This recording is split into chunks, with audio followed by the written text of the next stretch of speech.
I'll be honest with you. I've never wanted to know what it would have been like in that ark. Now, 76 days in, I definitely am not wondering. I don't know what it's like for Noah and his people in there. I don't know what kind of joy or what kinds of conflicts they had. But I do know that Noah emerged an alcoholic. See, the Lord said unto Noah, "Go into the ark, you and all your household," which God said to protect them because a storm was coming. It would rain 40 days and 40 nights, but they had to stay inside even longer. When he thought the coast was clear, Noah sent out the raven and then the dove. The raven was free and never came back, which is a sermon in and of itself. But the dove returned empty-handed, signaling that they weren't ready. Now, in our time, our doves are returning sick. And you see, my assumption is that God appointed Noah to the task of leadership in this ark because Noah was uniquely suited for the work that God required. Noah was a skillful builder. He was adaptable and creative. He was able to watch over the souls under his care. I couldn't have built an ark. I can barely build a chair. And Noah was an appropriate leader, which God, of course, knew. And as the dove returned with news, Noah knew how to read the situation. He sat back and he waited because it wasn't time. And as Reverend Stephanie pointed out in her letter this week, I think we can all be confident that they wanted off that boat. I'm gonna build on her argument for a moment. Remember, the rains stopped after 40 days and 40 nights. And I can't even imagine how that would have felt to go so long without sunshine, though perhaps people who suffer from severe depression might have a clue. But for that whole period, well over a month, it rained furiously. It was a storm like none alive had ever seen, and they endured that trauma, unsure if they would make it through. And at first light, when the sun first came out, when it seemed that the curve had flattened and the storm had passed, when it seemed like it would finally be okay to come out and breathe, a weaker leader would have caved to the demands. If Noah had cared about popularity or real-time approval ratings, or electability, or donors, or investments, or ego, I imagine he would have caved, sent out several bevies of doves and conspiracies of ravens to sacrifice a few to satisfy his desires. But Noah was smarter. He tried something that didn't work, which was the raven, and then he adapted with the dove. And that dove was equipped for the moment. It could fly above the rolling waters. It could avoid the waves. And when it couldn't find solid ground, the dove had the inclination and the ability to return home safely with news that Noah followed. Noah's first and second scientific experiments failed. See, Noah had a hypothesis, and grounded astutely, he looked to the resources he had and he picked the safest possibility, a sturdy flying bird who could avoid the waves. The raven, though, was too sturdy and done with the ark, and she accepted her freedom. And rather than send out the raven patrols to bring her back, rather than expend all of his resources to police the raven and throw her in jail, Noah embraced her liberation, as any God-anointed leader would do. And faced with this twist, I imagine Noah taking a walk and discerning who to call next. What would he do with the data he'd collected so far? I'd imagine then that he prayed. And he kept himself humble enough to hear God's instruction. And then, equipped with another possible solution, he found a creature safe enough to carry out the next phase of his experiment. He found the dove. And then the experiment continued, and she flew, and she came back empty-handed. But Noah was seasoned enough to analyze that data point, to understand that the timing wasn't right. Rather than rushing, rather than opening up the ark and telling everybody to fend for themselves until they find dry land and swim as far as you can, that's not what Noah did. He waited, as well he should have. And those may even have been the hardest days, when folks knew there was a choice to stay inside instead of being forced to stay. And I can imagine the talks Noah and his team would have had. He couldn't have done this on his own, of course, so there was a team, and he'd need a plan, and he had one, and he'd need a task force of people who could face truth and reality and the souls they were appointed to save, and then respond appropriately. I've heard no stories of anyone perishing on that ark because they stayed inside long enough for the danger to subside. Because they started out and they started to peer from the ark in very, very careful stages. 1 month, Noah pulled back the cover. And then it was yet another month before it was time to venture out. And then God spoke to affirm Noah's decision.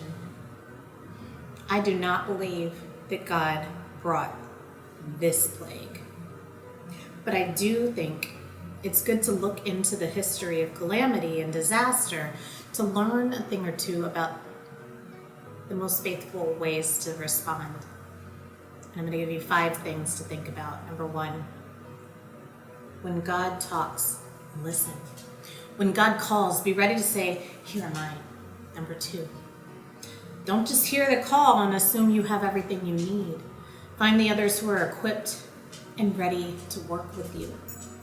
3, be the leader you can be, not the leader you can't. Not everyone needs to be Noah, and in fact, most shouldn't. Number 4, trust God and trust science. The two are not comparable, nor are they in competition. If you're in uncharted waters, the scientific method is your friend. God can still whisper. Number 5, take good care. Noah made some mistakes that we absolutely must learn from, which is where I want to turn next. Because we've got to learn from Noah's mistakes. Just like the rest of us, Noah was imperfect. He was appointed and anointed, but he was also deeply afflicted. And as Noah's story reveals, both here and later off the ark, while he was incredibly skilled at one set of tasks, he had almost no capacity in another. And he didn't know how to take care of himself through it. And so he coped how he could. Noah's story, as it's told in the Bible, doesn't really end well. And I offer these words descriptively, not with judgment. But just know that he turned out to be an embarrassing, bitter, staggering drunk who lived a long, long time after the flood. And the last we hear of Noah are the curses he utters upon his family after passing out stone cold. And the Genesis writers found the rest of his story unremarkable, which to me sounds quite tragic. I think there's so much to learn here, where so many around us are being called into work, or maybe even we ourselves may be being called into work that we may be prepared to do, but not feel prepared to do it. We may be prepared to do it, but we might not feel the preparation. Do you see the difference? And feelings matter. They matter so much. I don't know if you realize it, but May is Mental Health Awareness Month. And even when we weren't in a pandemic, at least 1 in 4 people was living with a mental health concern. And now in this crisis, it has to be so much more. Stuck in our own boats, either alone or with others. Situations that might have been manageable before have become something else. And situations that were problematic to start might have escalated to a breaking point. So even if we stocked up on everything we might think we needed, even if we had everything ready to go and enough toilet paper for years, even if we engineered a good situation as possible, as good a situation as possible for this long road ahead, we might have been prepared for the work, but who was prepared for how we would feel about it? And if any of this is overwhelming, I want to say there is help.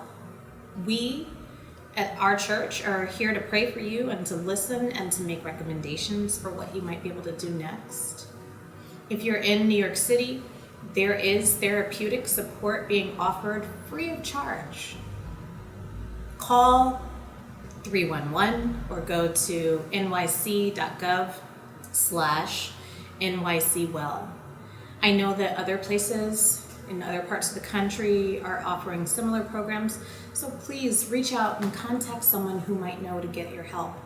Therapy can save your life, which is why I talk to my own therapist just about every week.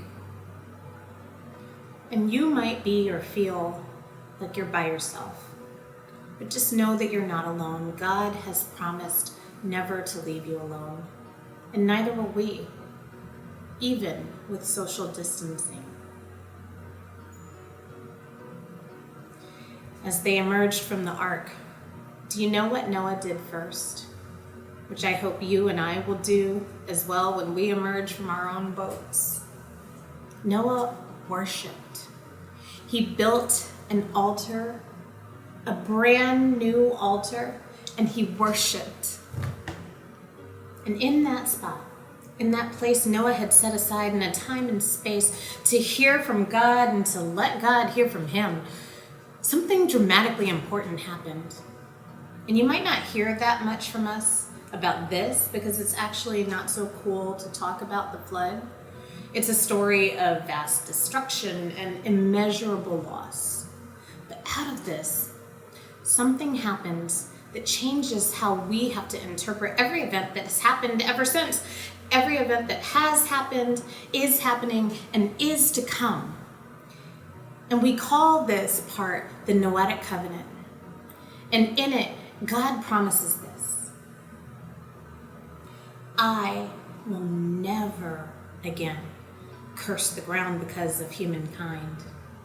For the inclination of the human heart is evil from youth, nor will I ever again destroy every living creature as I have done.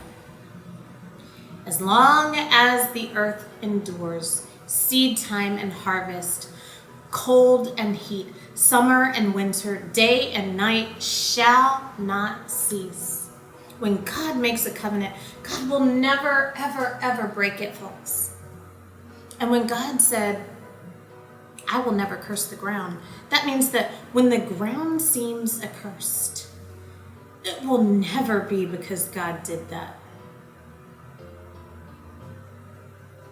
Humanity embraces evil all of the time. God said as much in the covenant.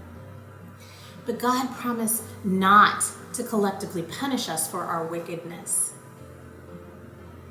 I can't help but to see that God knew there would be no need for that punishment because we would punish ourselves as we do, as we continue to do. But when we do, God stands ready for us to turn back from our wicked ways, ready for us to follow and support and to hold accountable proper leadership for the times that we face, ready for us to listen and to worship and even build a new altar in the place where we are.